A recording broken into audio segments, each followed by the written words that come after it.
One. Hi everybody, thanks for joining us. My name is Peter Llewellyn. I run the services at medcommsnetworking.com. So information services resources provided for the global medcoms community, by which I mean people who work in and around medical communications, medical education, medical publishing. You'll find lots of activities and services at medcommsnetworking.com. One of the things we're doing a lot of at the moment are these online webinars, which is a great way of getting people involved from all over the world. And we're recording these webinars and posting them on NetworkPharma TV. So you'll find something like 300 plus videos now at NetworkPharma TV. So there's a useful resource there. We're also keen to promote medcoms to people who are interested in a career in medcoms, and you'll find lots of information there. Some of you listening to this will be interested in the business and maybe a career in medcoms. You'll find lots of information at firstmedcomsjob.com. So some places to go and have a look at afterwards. But today I'm absolutely delighted that we've been joined by Tim Hardman and James Crow. And what we're doing is we're going to talk about basically workspaces, home working and the workspaces, and making them as safe and effective as possible for everybody. And just a little bit of context, very brief context from me. We've run a number of events over the last year. We're talking in March 2021, so the UK is just coming out of lockdown. Over the last year, a lot of us have had to work at home for one reason or another. Medcoms was already going that way, I know, but in the last year, we've all been pushed home. Tim and I and the guy, Steven Walker, who's not here today, ran a study last June when we got a lot of data in from across the medical communications community about the challenges of home working. That study has just been published in EMWA's journal, Medical Writing. If you want to find it, the easy way now is to go to the EMWA website and look for the March 2021 journal, and you'll find the full data published there. In the meantime, I also publish the results of an annual barometer survey every January. And this January, I added a few questions in about home working, and we got loads of data again and comments from people about home working. And one of the things that I found was interesting was all the commentary about how important the working space was and the challenges of finding appropriate working space, juxtapositioned with the simple question which we'd asked, which was, have you had a formal home, a formal health and safety assessment? And the majority of people hadn't. And it seems to me there's a point in there that needs to be addressed. As we settle down into this much more home working environment, we all need to take this more seriously. I'm quite happy to admit I came home 18 months ago, before the COVID thing actually, but I came out of my office, came home, and within 6 weeks I was on sciatica, I was on painkillers. It was crazy. So I'm a very bad example of how to manage your affairs. I'm very keen that we talk about this issue as individuals take responsibility, but also employers need to take some responsibility. Before we get into the niceties, as it were, and the details with James of how you're supposed to sit and address your desk and computers and so on, Tim, I'd just like to ask you to introduce yourself and just say a few words about the study we did, the publication, and your thoughts of what's happened over the last few months. Sure, pleasure. Thanks, Peter. Anyway, thank you. Yes. My name's Tim Hardman. I run a agency called Niche Science Technology, which I set up over 22 years ago.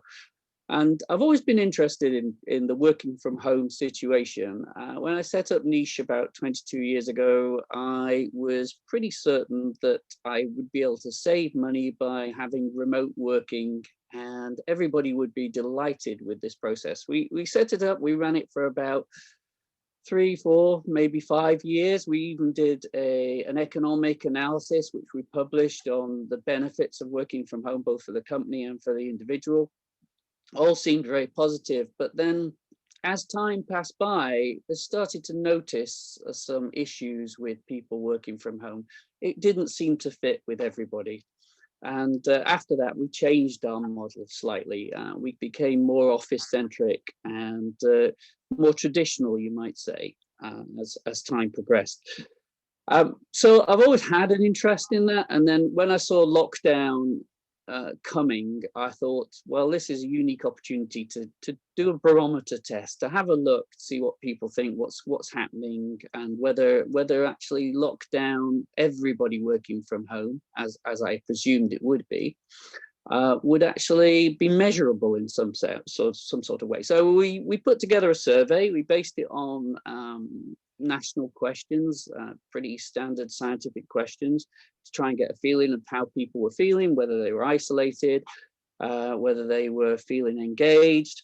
And we also had one key aspect of that was, as Peter said, something that's of interest to me is, have they had a formal assessment of their working space? It seemed as an employer very important that the safety of the individual was paramount, and that companies should engage in performing that.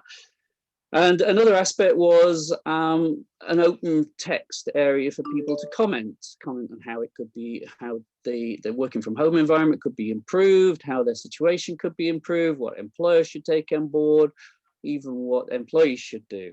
So one of the key findings was, as Peter said, over 9 out of 10 people had not had any formal assessment. I'm guilty here as well as Peter, that I went home, sat on my chair at my desk, and eventually slipped a disc, and followed by pain, suffering, and agony ever since. So I am equally guilty. One of the great things that the survey generated was over 40,000 words of comments, people's opinion. So effectively, size of a small book. For those of you popular sci-fi readers, maybe Hitchhiker's Guide to the Galaxy, about the size of that, and slightly bigger than Fahrenheit 451, 40,000 odd words of input on people's concerns about their working situation.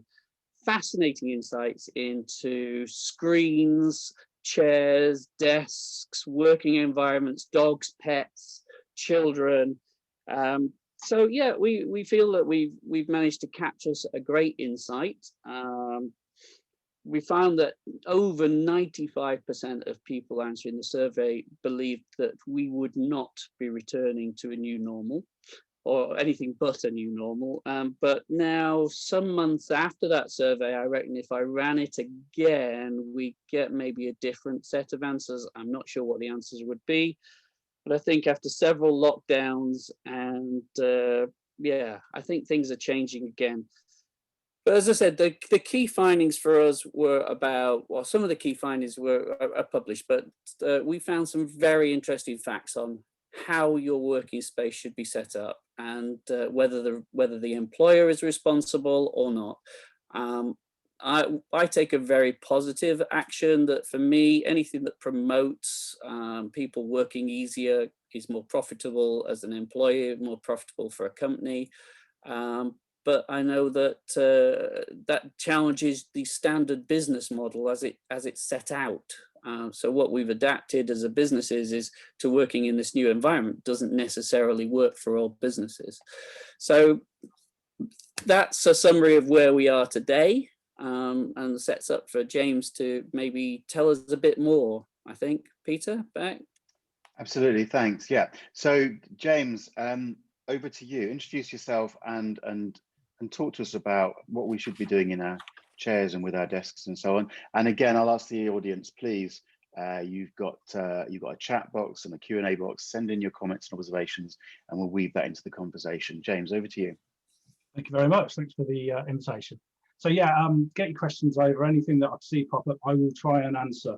Much like Tim and Peter, I started home working, although one was about 20 years ago, and I got ill from it. I had all sorts of problems with RSI, and I made myself better. And then I started helping other people with it as an Alexander Technique teacher, which is all about posture. And I've been doing that for the last 17, 18 years, something like that.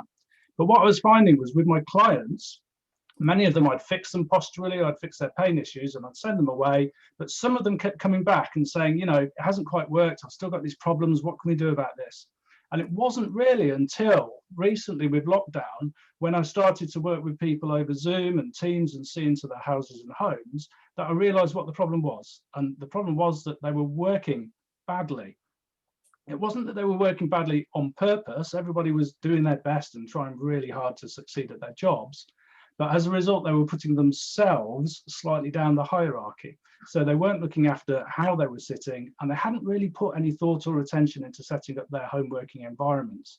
So for a lot of you, particularly in MedComms, when you started working at home, you'll have grabbed stuff from the office and taken it home and thrown it in a corner and started working, assuming that in a month or two, you'd be back in the office. For some of you, you'll have already been working from home full time, and you may have given it more consideration. But there's still a lot of people in MedComms out there who aren't working in good situations. So I want to give you some tips and some clues and help you fix your situation there. And I also want to appeal to the companies who employ these staff that if they've got happier, healthier staff, they're also more productive, which means probably they're going to be able to retain their staff more easily and attract the best staff. And also in the meta picture, as an industry, MedComms is really going for it at the moment. It's a great opportunity to be at the forefront of things and say we're really looking after our staff. Come and work in MedComms to get the staff that you're so sorely short of at the moment. So it's a win-win-win all round. Everybody wins, and all you have to do is make some minor changes, and in some cases some minor purchases, and in other cases some bigger purchases. But the way I work is I try and get everybody to get their setup fixed without having to spend any money wherever possible. So today we're going to look at desks and chairs and how you're sitting, which doesn't sound very exciting, but actually there's a lot to it. We're going to look at the meat side of it, the bodies and how you sit and how you look after yourself, the things that you can do to make sure that you're looking after yourself physically and partially mentally as well. And then towards the end, I'm going to look at how companies can best apply these processes within their own situations to help their work from home staff, particularly as we migrate into what's likely to be a hybrid situation where staff who are currently working at home will be returning to the office maybe 2 or 3 days a week. And all of the issues that brings forth. Where's the furniture coming from? Are you going to have stuff at home? Are you going to have stuff at work? Are you going to throw it all in the back of the Ford Fiesta and do a commute with an office chair and 2 monitors and God knows what every day?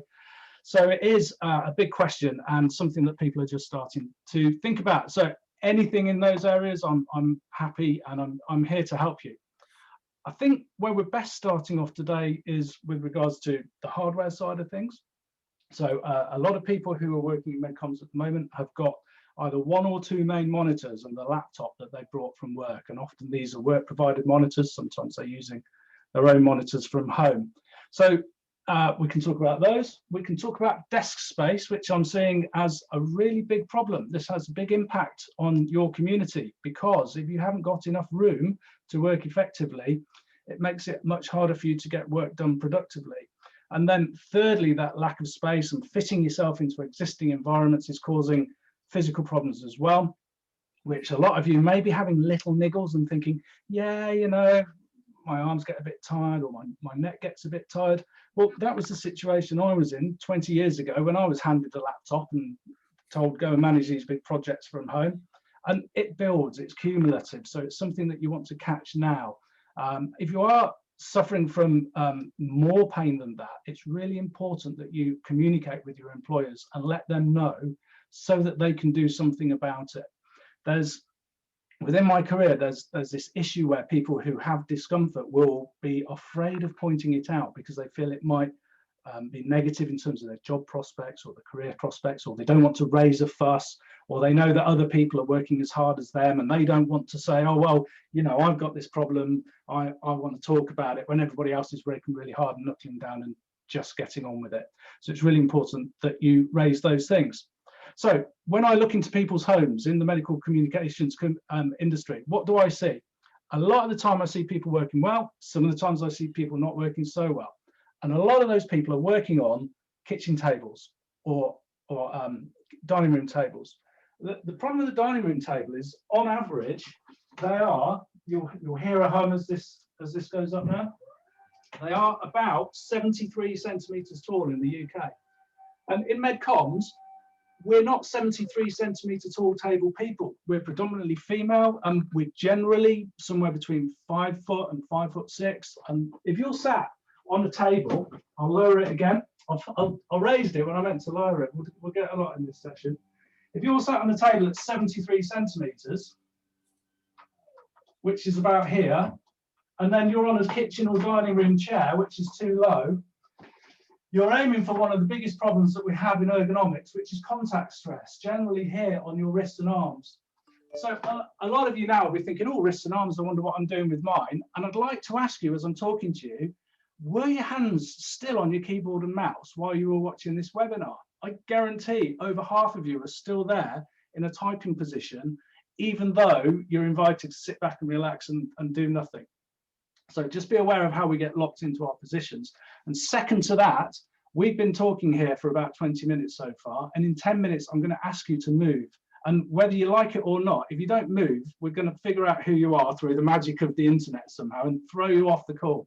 It's really important. I'll give you some of the feedback that's coming back from the scientific community about that.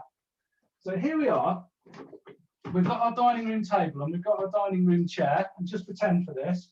And you're ending up putting pressure here into the wrist, into the carpal tunnel, into everything that's going through here, which is really important that you don't. So what a lot of people are doing instead is where they've got the room, they're moving their keyboard away from them so that they're not pressing in on those parts of the arms. But can you see the impact that's having on my head, neck and shoulders now as I'm typing? And because my monitor here isn't in a good position for me, I'm affecting my head, neck and shoulders. The difference between 73 centimeters and something lower, say only 68, 67 centimeters, 4 or 5 centimeters does not sound like much. Is the difference between you ruining your arms, ruining your neck, and ruining your shoulder. And for those of you who say, ha ha ha, but I've got a standing desk, I'm okay, it's even more acute. Just 1 centimeter wrong in the standing desk can make a big difference. And I'll show you that now. Let's wait for this lovely standing desk to rise. So I tend to settle in standing at 103 centimeters, and I'll show you why in a minute. But if I raise that to 105 centimeters, just 2 or 3 centimeters more, my arms are resting down on the table, and I'm going to end up using my arms for support and sinking down into there to use it. And just the same, if it's too low, here at say 1 meter, and the keyboard's down there, again, I'm going to end up pulling down and curving over in order to be able to use the keyboard well.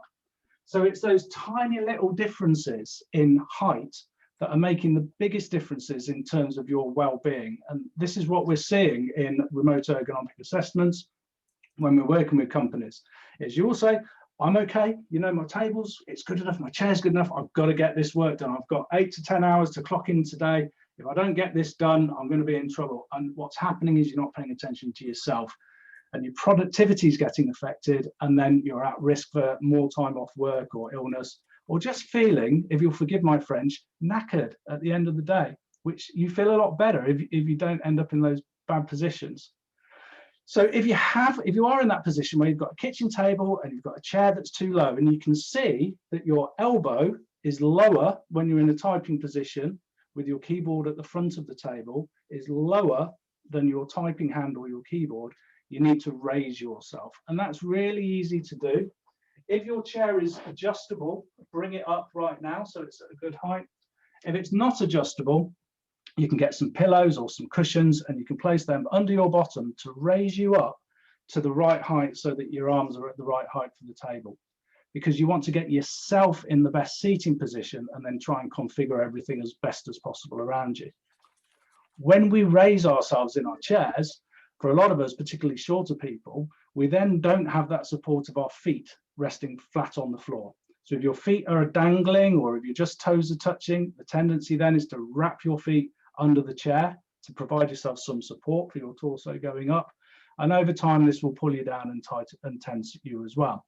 So the simple solution there is to get something to bolster your feet up. You can buy quite easily footrests, or you can do what I do and steal one from one of the physiotherapists that you work at. This is a physio's one. I do apologise to whatever physio sees this and realises it's theirs. Or you can use simple things like stacks of paper, reams of A4 paper. A lot of people take a drawer out of the desk or a drawer out of the dresser, turn it upside down, and then that's something that you can rest on as well. So you're getting your seating right for you. If you've got just a kitchen chair or a really low back chair, try and bolster your back as well. Roll up a towel or something like that, or again, use a pillow or a cushion.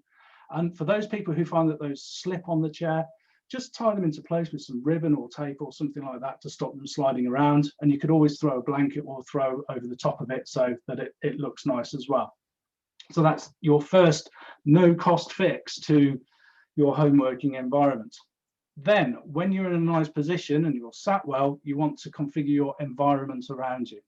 So in MedComms, what's going on is a lot of people have either got 2 screens and a laptop, or a single screen and a laptop. And a lot of the work in terms of Teams and Skype and Zoom, dealing with your account execs, account managers, dealing with your clients, is going on the laptop. And what you need to do is get your laptop, if you're using a laptop as a screen, up in height as well. Because imagine I'm sitting now, I can't be bothered lowering the table again.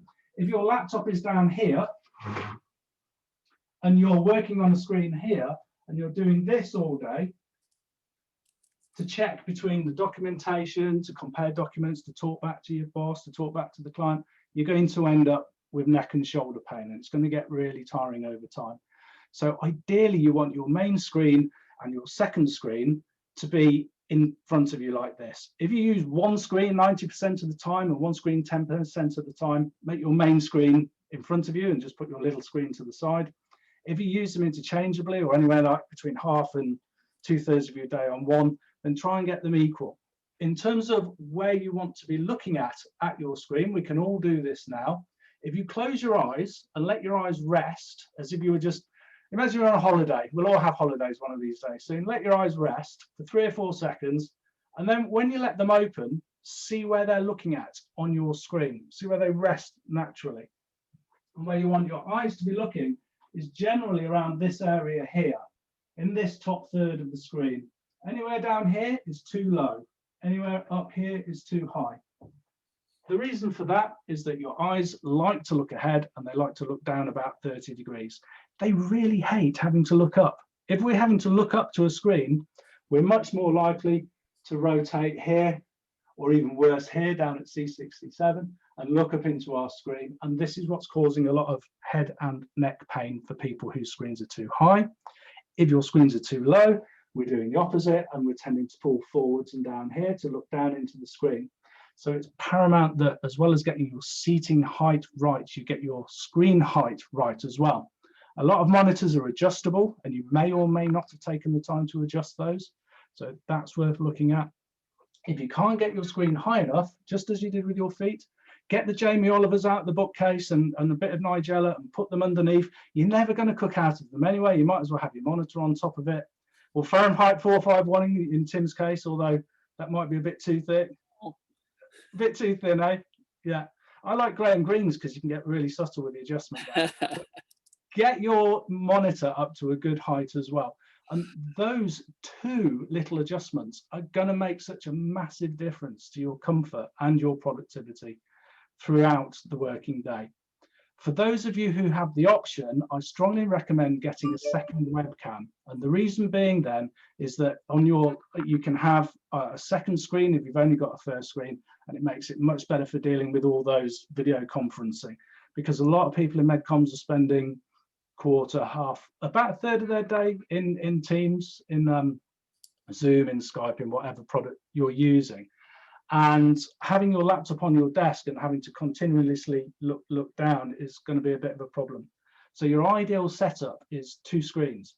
For some of you, you're going to struggle with space. Luckily, I've got this nice corner of a room here, which I've set up.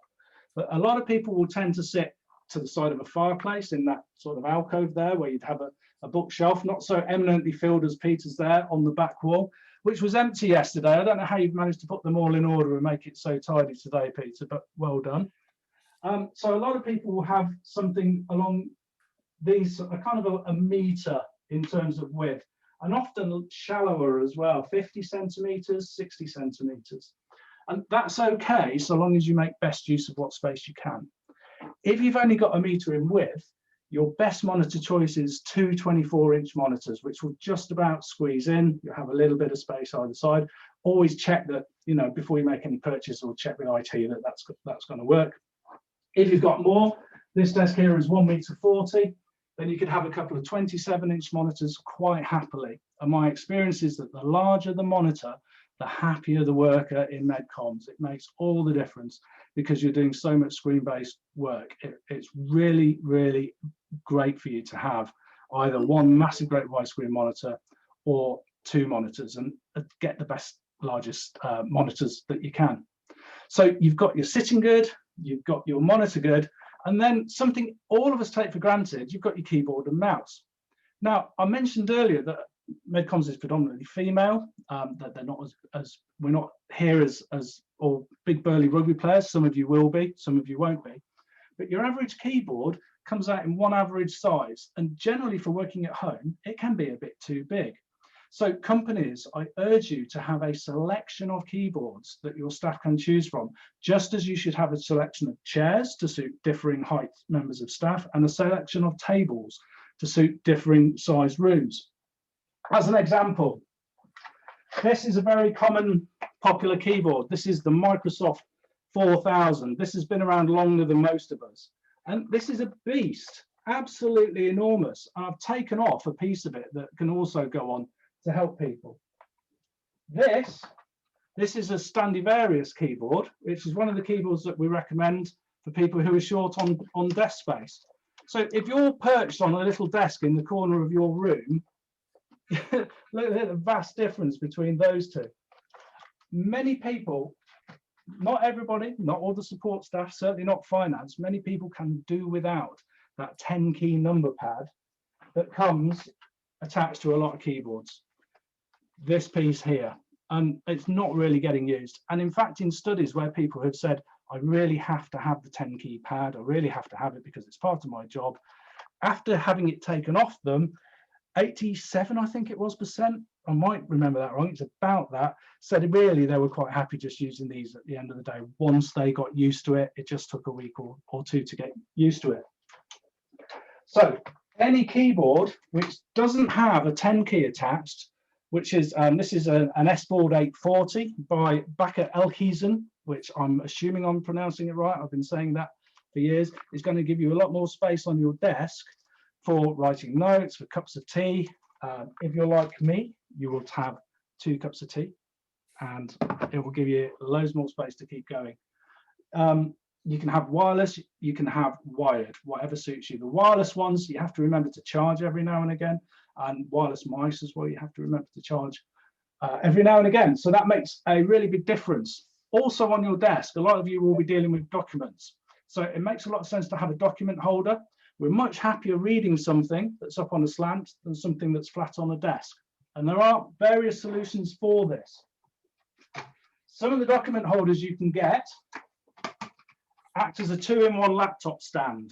So something like this, which is again by Bakker Elkhuizen, you would put your laptop in and then you can have a document stand in front of it and the documents rest in there. So that's a really nice way of dealing with stuff. Or if you haven't got a document stand and you've just got a laptop and you're having to read off the screen, perish the thought, you can use some laptop stands. Now, I like these ones. This is a Kensington laptop stand.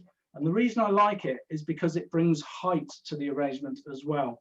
Many laptop stands will just, like this other Kensington one, which I don't like, partly because it looks like from the National Health Service from the 1980s and is a pain to get open. This one, as an example, would just leave you that there with a tilt to your laptop screen, which isn't bringing your laptop up to eye height, which remember is one of those really important things that we need to do with our ergonomics. For those of you who have only got a laptop without a keyboard or a mouse, you've got to get an external keyboard and an external mouse. There is no way you can keep working on your laptop without causing yourself severe pain and severe damage over time. If your company isn't providing you one, and they certainly should have done, just get something off well-known home distributing channels and have it delivered to you very quickly, because that's going to make a massive difference to you. So we mentioned chairs earlier. Ideally in your home office, you've also got an ergonomic chair. I've just got a nice little affordable one here. It does the job. I don't spend 8 to 10 hours a day at a desk typing. In fact, what I do is, if I'm working, I will stand to do my Teams. I will stand to do my Zooms. And that works really well for me. And in fact, in MedComms, as you're spending about 1/3 of your day on Teams, it's something you might consider. I want to talk about this. I want to talk about chair presenteeism. I don't know if that exists as a phrase or whether I've just made it up. People are afraid to get out of their chair while they're in their Teams meetings. They're not afraid, they're just not used to it. And times are changing now. In terms of well-being, all the research coming out, the physiotherapists, the ergonomics, the human factors, is that we need to keep moving. So in terms of moving, we're there, aren't we? We are at. In fact, I've gone over it 35 minutes. So I invite you, please just stand up for 30 seconds to a minute. Research has shown, that includes you as well, Tim and Peter. I don't care if I can't see your faces, it doesn't matter. Research has shown that for people who sit, after half an hour, 1 minute of standing is enough to undo a lot of the entrenched bad issues coming out of it. For people who use sit-stand desks, you get to sit down in a sec, everybody. For people who use sit-stand desks, optimum, we use, where is it? Professor Alan Hedge recommends 20 minutes to sit, then 8 minutes standing, and then a couple of minutes stretching, which in a working day amounts to, and I'm reading notes here to make sure I don't forget, 5 hours of sitting, 2 hours of standing, and half an hour of moving around and stretching with 16 sits to stand transitions. Now, for most of you in MedComms, you are probably spending 5 hours a day sitting and then 2 hours a day on Team. So think about, or on Zooms, think about how you can adopt your environment to help you be more mobile when you're on your web conferencing. In terms of presenting to your clients, if you're talking, or in terms of presenting to any of the account teams, you actually give a better presentation standing up. If I were to sit here like this and just talk to you for the period of this communication, then it wouldn't be half as engaging or as lively as it is. And you'll feel better for it as well. So I could say, on the one hand, we've got this, and on the other hand, we've got that, and it's just better for you, and it's better for you, for your communication as well, and for your clients. So bear that in mind. Right, where are we? Broadband, effective broadband. Do I need to say any more than that? Mine's pretty good. Occasionally it has problems, but if your broadband is a problem, then communicate with your company and let them know, because it will be affecting your stress levels. There's only one thing more stressful than poor broadband, and that is having a computer that is too outdated and everything you do is really slow, and that causes a lot of tension and a lot of stress as well. And then your IT department to look after security issues and all of that sort of thing anyway. If you're an on-the-road type MedComms person, and we know there's a few of you out there, and you're working with a laptop, then you can get really portable laptop kits. What I recommend at the moment is by Standivarius. This comes all in one. You get a nice metallic stand, you get a USB plug-in key for your extra USB things, that nice thin keyboard I showed you before, and the mouse, and they slip into your laptop bag so easily. They're really, really light. So there's no excuse nowadays for turning up at a client's site with just a laptop and everyone having to hunch down and peer over there and flick bits of sandwich off the keyboard or whatever it is. You can actually do much better by looking after yourself in that way. And all of those things are really, really, really low cost compared to your daily wage. So there's no reason why you shouldn't have them. Right, we've looked briefly at the hardware side of things. Let's talk about the meat side of things, the body side of things. We want you to be really, really comfortable. So movement is key. Every time I do a podcast and I have a physiotherapist on and I say, how best can we look after our posture? They say you've got to keep moving. So you did your moving. I forgot to invite you to sit down, but you've all resorted to sitting down as well, which is good. I'm glad you're comfortable. If you get a chance, try and use something to remind you to go and move. You can get software quite cheaply. You can set timers on Google Chrome. You can even do it in its own search bar. What I like to do is I use one of these, it's kind of Pomodoro technique type clocks, and you can get these very affordably from anywhere. And you can see here it's got times on it. So if I were working on a document, say if I was doing a piece of regulatory writing, I would say, okay, I'm going to give it 45 minutes tops and set that. And then when 45 minutes are up, I'd go and take the laundry out or do something for 5 minutes, go and get a cup of tea, go to the loo, grab a handful of apples, fruit, nuts, whatever you want, anything to get you moving again. do that for 5 minutes or so, and then get back to work. Some of the management will be thinking, oh my gosh, we can't encourage our staff to step away from the keyboard. Well, just to reassure you, the current research, and again, I haven't referenced any of this, but it's available for you out there, is that working in 45 to 50-minute blocks and then having a short break is more productive than working solidly for 2 to 3 hours. When we're working on documents, the tendency is to think, I'm just going to get this done, and then I'll look after myself. Well, I've got news for you. You work in MedComms, your work is never done. There's no end to it, and there is not going to be an end to it until computers don't exist. So you're responsible for looking after your time, and you're doing yourself a disservice if you don't look after yourself physically. Not only that, you're doing your company a disservice by being less productive. So, you know, just do it. Just set some timers. It's difficult. I know, but honestly, it makes life better. So some things that companies are doing is they're introducing gamification in terms of how they can get their staff more mobile. You could use Fitbit bands or something like that. Not everybody's into that. But any form of gamification, or you could set yourself, I'm going to make sure I'm going to have a little spreadsheet, and have I stood up after 40 minutes for 5 hours out of the last 7.5? Just tick it off, and you get that little pleasure buzz from saying, oh, yes, I've done it. Yes, I've done it. And it's not too much to get up and stand. When you're standing, in fact, when you're sitting, for some of you, this is great. You want to take time to let your eyes rest. Because you're spending so much time looking at your screens, you need to give them a bit of space. So we have a 20-20-20 rule, which is every 20 minutes, take 20 seconds to stare outside 20 meters or so. Be nosy, spy on your neighbors, it works for me. Anything to give your eyes that rest, because otherwise you've got 2 or 3 foot in front of you and you're just staring at that for 8 hours a day. And if you're in one of those little corners of your house and the walls behind you, your focal length's never going to get anything above 6 or 8 foot, apart from when you break for lunch. And that will make your eyes tired, it's bad for your eye health, and it will again affect your productivity. So it's really worth looking after those. How are we doing for time, gentlemen?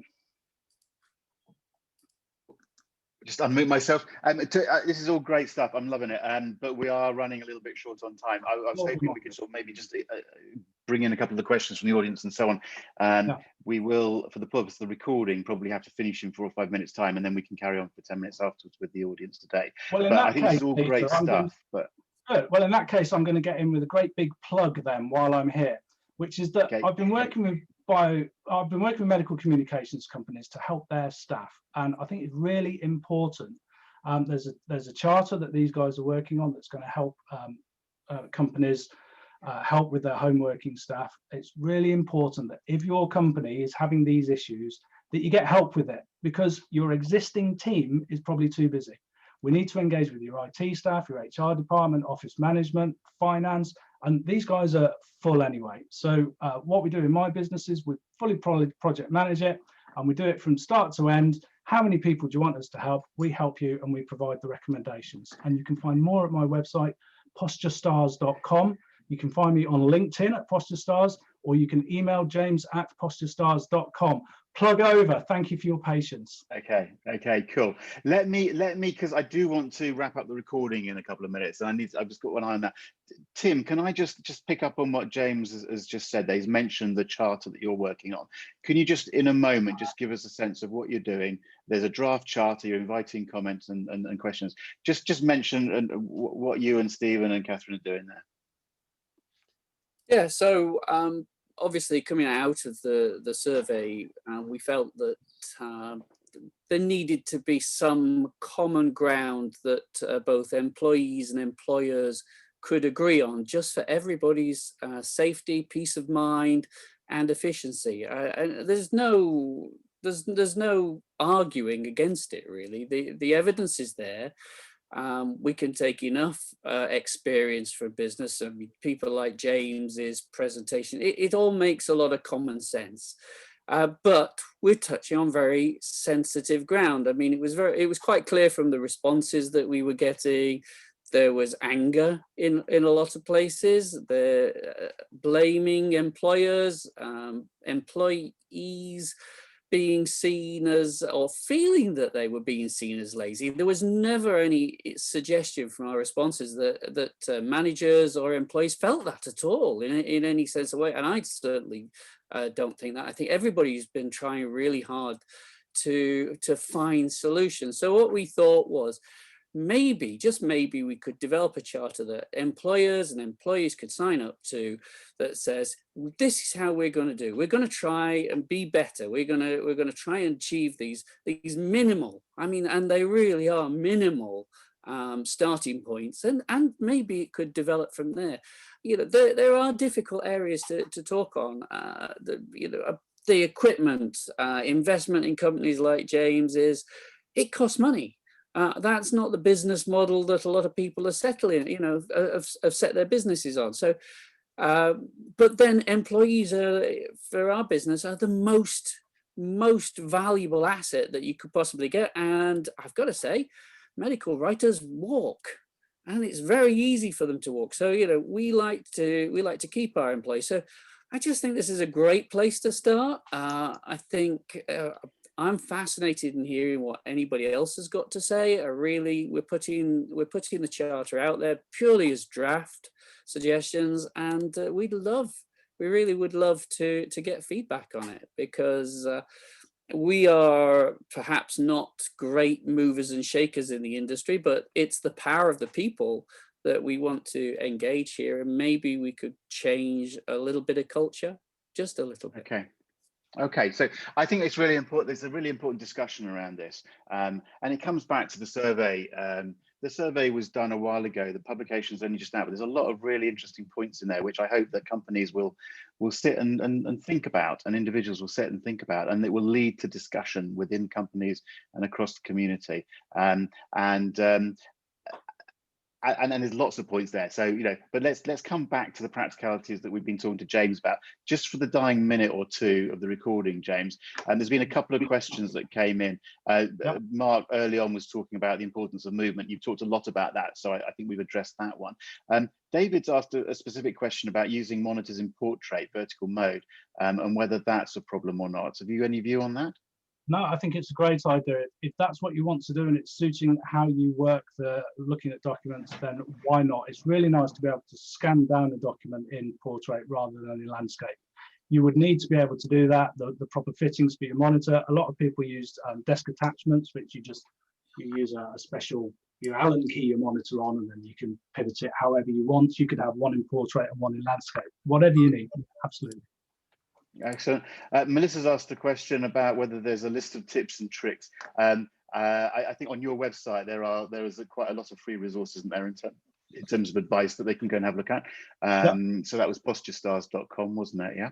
And I have to say, one of the points that I'm going to put in my final word, as I've said on some of these occasions in the past. I mean, when I moved out of my physical office back home, I didn't think about it. I've always worked at home. Well, for the last 30 years, I've worked at home or from wherever. I had a physical office which was costing me quite a lot of money, and it got to the stage where it was just costing me too much money. And I said, this is ridiculous. I will leave and go back and work in the home office I'm used to. And within 6 weeks, I was on painkillers. And there were several important points that I sort of bear in mind when talking about this sort of stuff. One is that if in my office, I had a very nice setup. I had a big desk and a proper chair, and I'd be very comfortable. If I had suggested to my wife that I'd brought all that home into our home space, I would have been told to leave. Yeah. And that's the thing that you've talked a bit about it, but I think this is the reality out there, and everyone's in different situations, and it's very easy to say we should do this or that. But if you're sitting in, one room in a rental flat, or you're in a house where the wife decides on design features you don't, also, there's all sorts of practical issues in there. And again, I just think the important message which you've touched on, and I hope we've helped people think about, is that whatever your situation, you've got to think about it, and you've got to think about these simple tricks because otherwise it can be very painful, and that leads to all sorts of problems for everyone, employer and employee. Yeah, you've got to take it seriously. Sorry, I was just going to add there that one thing that I've also changed in my life is I walk 25 feet to my desk. That is not a commute. So my muscles first thing in the morning have not woken up, and I sit down and and I don't commute home. It's another 25 feet. I think that's quite. Plus, second to that, Tim, that a lot of the staff at the moment who are used to being in an office, moving from desk to desk and going to the canteen, going to the coffee and stuff, are spending 2 or 3 hours without moving because they haven't got that personal interaction with other people. They're there on Teams working with people, which is why we really wanted to make sure that people are aware that movement is one of the best solutions to this. And just to reply to Peter, he was saying about limited space, movement is key when you've got limited space. Getting everything set up as best you can is key. You can also get, you know, that's a behemoth of a desk. I'm very happy with it. But the manufacturers now appreciate that you can get desks that are 60 centimeters deep instead of 80, and you can get them as low as a 1 meter width as well, which makes it much easier to use in those limited space situations. If you are going to be working at home, you are working at home. You need office equipment at home. You can't work on your sofa. You can't work on a little coffee table. It will make you ill. But there are issues with that. There are issues with space. Caveat. There are pressures around you. There are influencers Of course and there are, decision makers. Of course. Okay, look, I was just seeing whether, just a quick question. Let's just finish with one quick question. Sorry, a bit over time, but quick question from Fiona. Simple, I think, question. Do you recommend having the keyboard underneath the level of the desk? Question mark. If you have to, then yes. If your desk is non-adjustable and there's no way you can get up to the height, so your elbows and your hands are at the right height, get a keyboard tray. You can attach that to the front of the desk or table. That doesn't work with tables that have got a big plinth across the front, but you can do that. But the ideal is that it's all on one great big work surface so that you're not working at different levels. Please do not have your keyboard on one level and your mouse on another, either higher or lower. That is a big ergonomic risk factor and definitely worth avoiding. If you have to, build yourself something out of plywood or something to extend the keyboard tray or give more room for your mouse, anything to keep them on the same level. Okay, right. Okay, I'm going to draw the recording to a halt there, guys. Those of you watching us today, please don't rush away. We've got 10 minutes or so we will keep going to the top of the hour. Quite happy to do so. But a huge thank you to both of you, Tim. Great to see you again, and I think we collaborated on a very useful study there that people can go and have a look at in Medical Writing Journal, March 2021. But James, fantastic! I love the practical tips and the insight there. Thank you very much for all of that. I know that both of you are very happy for people to contact you directly. The easy way is via the LinkedIn pages or James, your website's posturestars.com. I know. So please, everyone watching this, have a think about what we're talking about here. Contact Tim and James about the issues raised. And on that note, I'm going to finish. I'm just going to say, for people watching, I should say my own plug. If you're interested in what we're doing, medcommsnetworking.com. Loads of stuff going on, details of everything that's coming up. If you're interested in the webinars that we've been doing and a lot more, there's a whole bunch of, as I say, 300+ videos on NetworkPharma TV. If you're interested in MedComms as a business, and there are always people watching these who are interested in joining and career options, firstmedcommsjob.com is the place to go. I'm always happy to help if I can. I'm always interested in ideas, so please contact me. Thank you, guys. I'm going to stop the recording there, and we'll do what we always do and just have a little wave to say goodbye. So thanks very much. Bye-bye.